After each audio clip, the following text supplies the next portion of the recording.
Assalamu alaikum dear students, Waqas Awan is here from the platform of Unique Ravians with second year biology, and today we are going to discuss our lecture number 5, osmoregulation in different environments. कि different environments में किस तरह से osmoregulation होती है. सबसे पहले हम मैरीन एनवायरनमेंट देखेंगे, देन फ्रेश वाटर एनवायरनमेंट में ऑस्मोरेगुलेशन देखेंगे और एट द एंड हम टेरेस्ट्रियल एनवायरनमेंट में ऑस्मोरेगुलेशन देखेंगे. तो बेटे मैरीन एनवायरनमेंट की अगर हम बात करें तो जितने भी मैरीन इन्वर्टिब्रेट्स हैं they are all osmoconformers. All marine invertebrates means जिनके अंदर रीढ़ की हड्डी नहीं होती और वो समंदर में पाए जाने वाले तमाम के तमाम एनिमल्स वो ओस्मो कन्फॉर्मर्स हैं. वर्टिब्रेट्स सारे के सारे ओस्मो रेगुलेटर होते हैं, लेकिन एक्सेप्शन है hagfish. Hagfish is osmo conformer not an osmo regulator.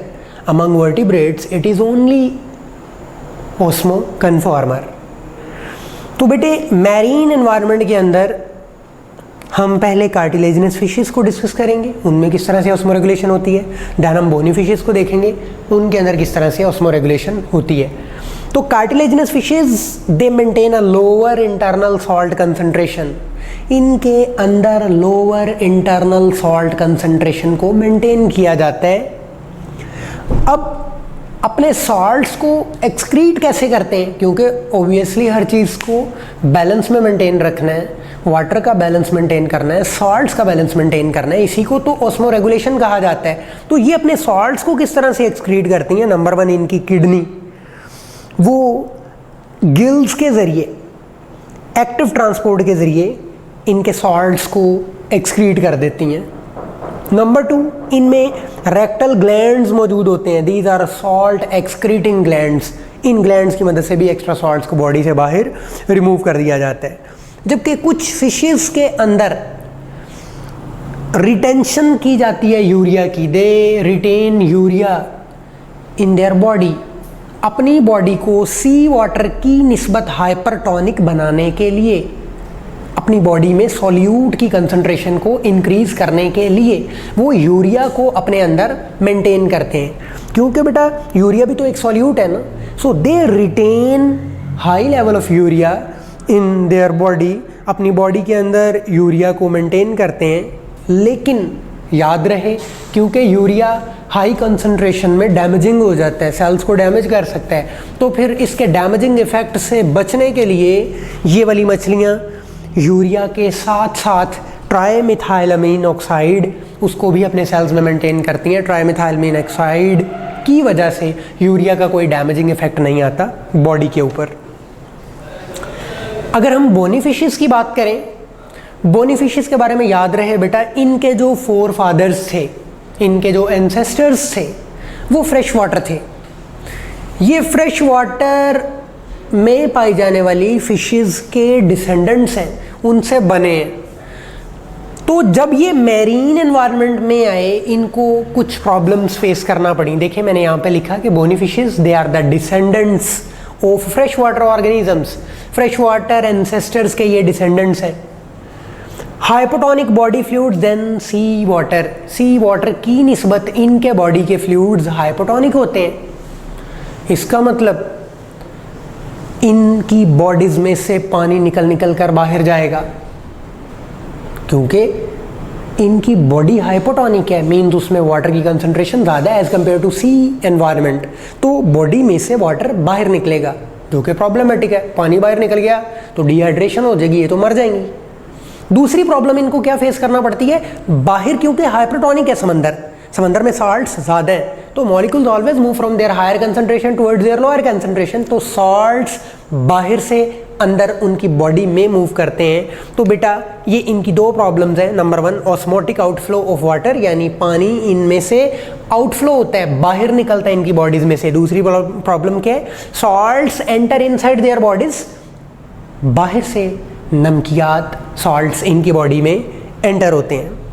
तो इनमें फिर क्या अडेप्टेशन है, जैसा कि आप डायग्राम में देख सकते हैं बेटा, इन फिशेस में क्या हो रहा है, ऑस्मोटिक आउटफ्लो ऑफ वाटर, पानी अंदर से बाहर की जानिब जा रहा है. इसको अगर मैं वाटर शो करूं तो यहाँ से आप देख सकते हैं बेटे पानी इनमें से बाहर निकल रहा है, तो मैंने लिखा passive loss of water, gills के ज़रिए वाटर पैसिवली बाहर जा रहे हैं यानी अंदर से बाहर। सेकेंडली, अगर पानी इनका बाहर निकल रहा है तो ये पानी की कंपनसेशन कैसे करते हैं, दे ड्रिंक सी वाटर, समंदर का पानी पीते हैं, यानी अगर पानी बाहर निकल रहा है तो फिर ओबियसली ये ज़्यादा पानी पीते हैं उस पानी की कमी को पूरा करने के लिए।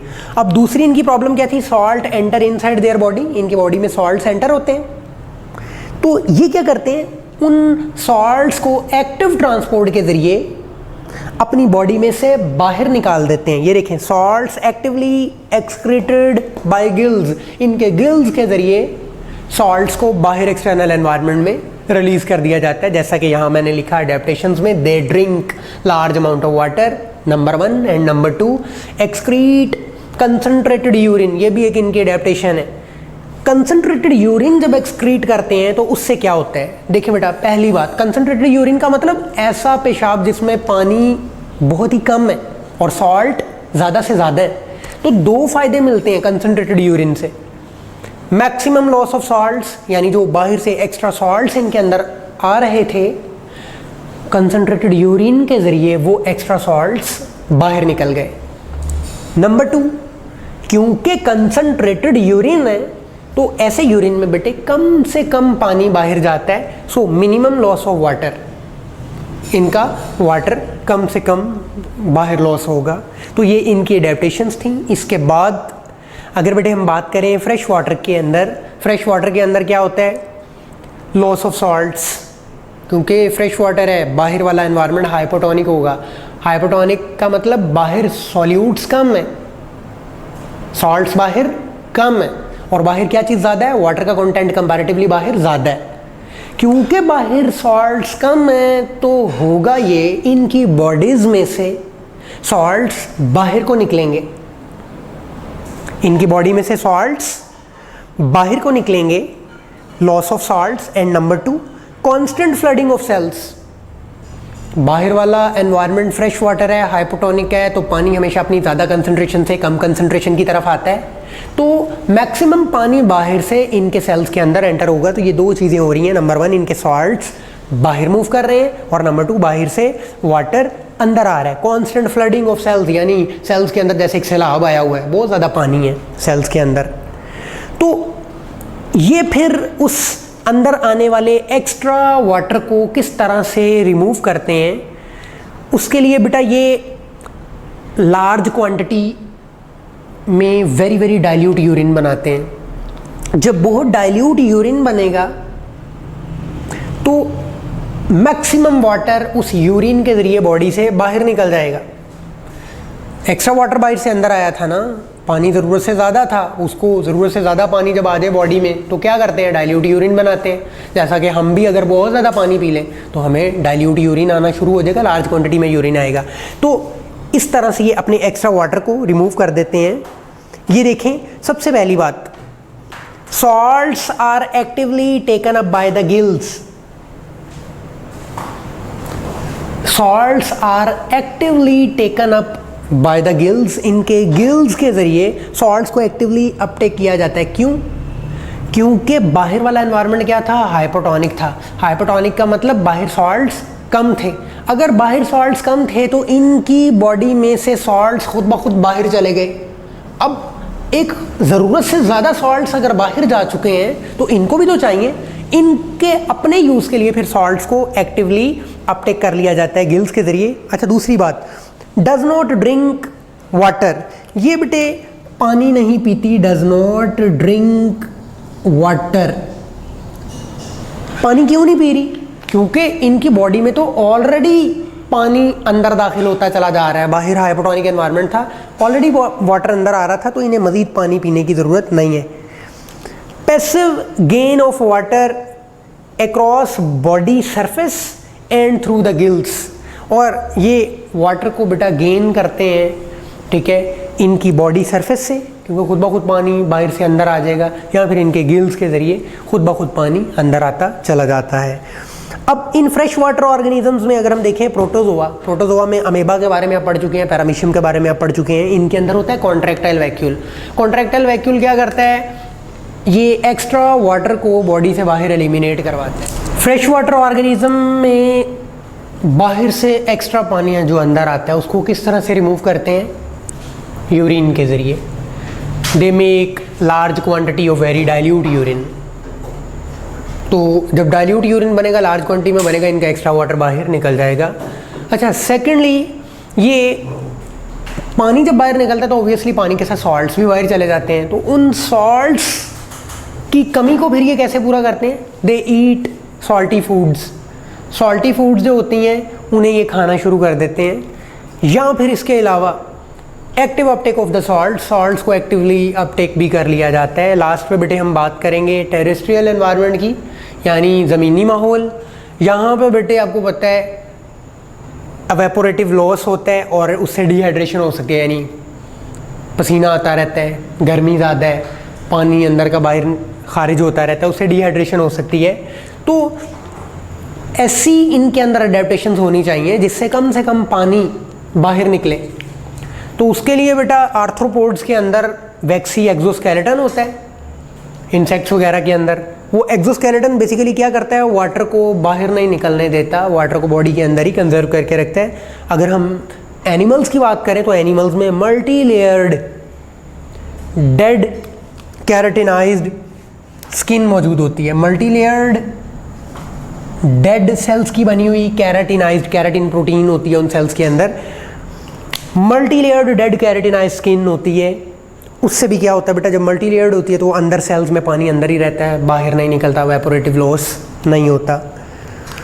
इसके अलावा ये मॉइस्ट फूड्स का इस्तेमाल करते हैं अपने पानी की कमी को पूरा करने के लिए। जो पानी थोड़ा बहुत निकल जाता है एवेपोरेटिव लॉस के ज़रिए, मॉइस्ट फूड्स जब ये लेते हैं तो पानी की कमी पूरी हो जाती है। यहाँ पर बेटे इनमें कुछ बिहेवियरल अडेप्टेशंस होती हैं, कुछ मेटाबॉलिक अडेप्टेशंस होती हैं। जैसा कि कैंगरू रैट के अंदर एक मेटाबॉलिक अडेप्टेशन हमने ये देखी कि कैंगरू रैट ये पानी पीता ही नहीं है, डज नॉट ड्रिंक वाटर। अगर ये पानी नहीं पीता तो फिर ये कैसे ज़िंदा रहता है? बेटे ये सहरा के अंदर पाए जाने वाले बीज खाता है, सीड्स। उन सीड्स को जब ये खाता है, उन सीड्स की क्या होती है? रेस्पिरेशन। जब सीड्स की रेस्पिरेशन होती है, ये देखिए रेस्पिरेशन, कार्बोहाइड्रेट्स को ब्रेक किया जा रहा है ऑक्सीजन की मौजूदगी में, वाटर बनता है, CO2 बनती है, ATP बनती है। तो ये इस रेस्पिरेशन के रिजल्ट में प्रोड्यूस होने वाला वाटर ही इसके सेल्स के लिए काफ़ी होता है।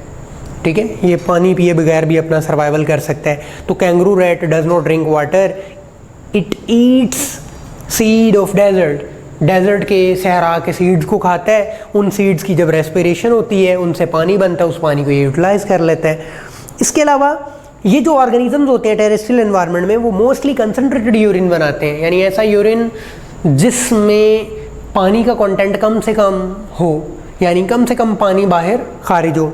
तो मोस्टली वाटर को मेंटेन करते हैं बाय कंसनट्रेटेड यूरिन। इनमें एक इम्पॉर्टेंट बेटा यहाँ से क्वेश्चन पूछा जाता है, एक एबिलिटी होती है anhydrobiosis, ability to tolerate dehydration. Organisms की वो एबिलिटी जिसकी वजह से वो डिहाइड्रेशन को टॉलरेट कर सकते हैं, पानी की कमी को टॉलरेट कर सकते हैं, that is called anhydrobiosis. So ये था हमारे पास osmoregulation in different environment. सबसे पहले हमने फ्रेश वाटर में, देन हमने सी वाटर में देखा, और देन हमने टेरेस्ट्रियल एनवायरनमेंट में देखा। Any problem, any question you can ask me. अस्सलाम वालेकुम, अल्लाह हाफ़िज़।